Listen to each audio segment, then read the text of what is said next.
My grandma is a big part of the reason that I started cooking.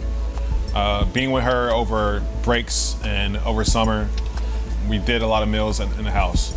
My grandmother was a teacher's aide, and she watched my cousins and I as our parents worked throughout the course of the day.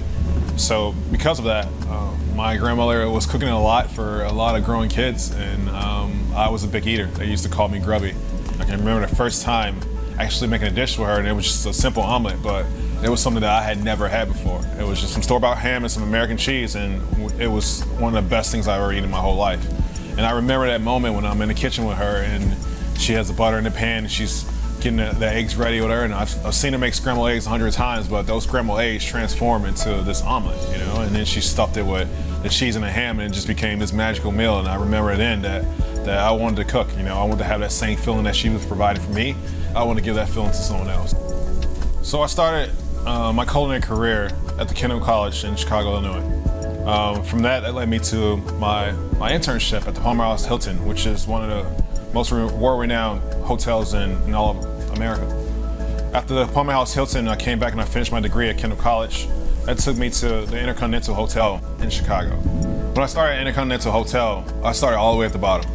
I worked there for a number of years. I was actually in the banquets department.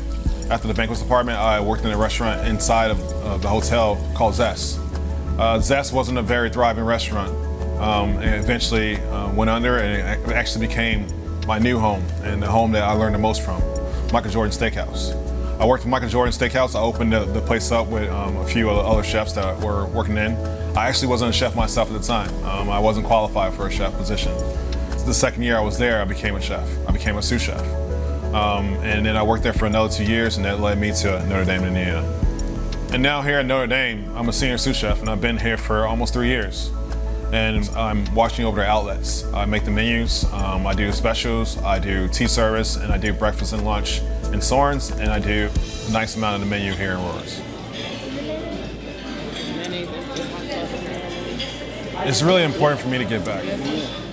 I remember when I was a kid, I was really much into music, and I heard a phrase by KRS-One, and it was each one teach one. For me, I embodied that phrase.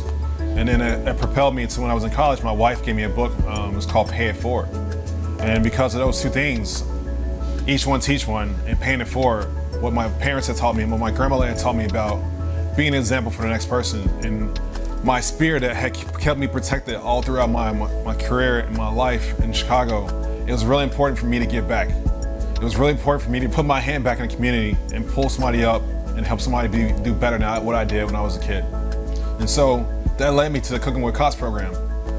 By chance, I wasn't able to fully do the program in Chicago that started this, but I was lucky enough to have the opportunity to start that program here in South Bend. And for me, it's a chance for me to connect with the community. It's a chance for me to show the kids something that I didn't see when I was a kid. They're inside of a 4-star hotel, working in a professional kitchen with 2 restaurants, with a banquet department, with a grand ballroom on Notre Dame's campus.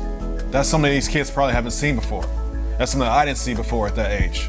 And so I want to have an opportunity to give those kids something that I didn't have before as a chance, as an investment into them and their future and their lives, so they can do something better than I could ever do in mine.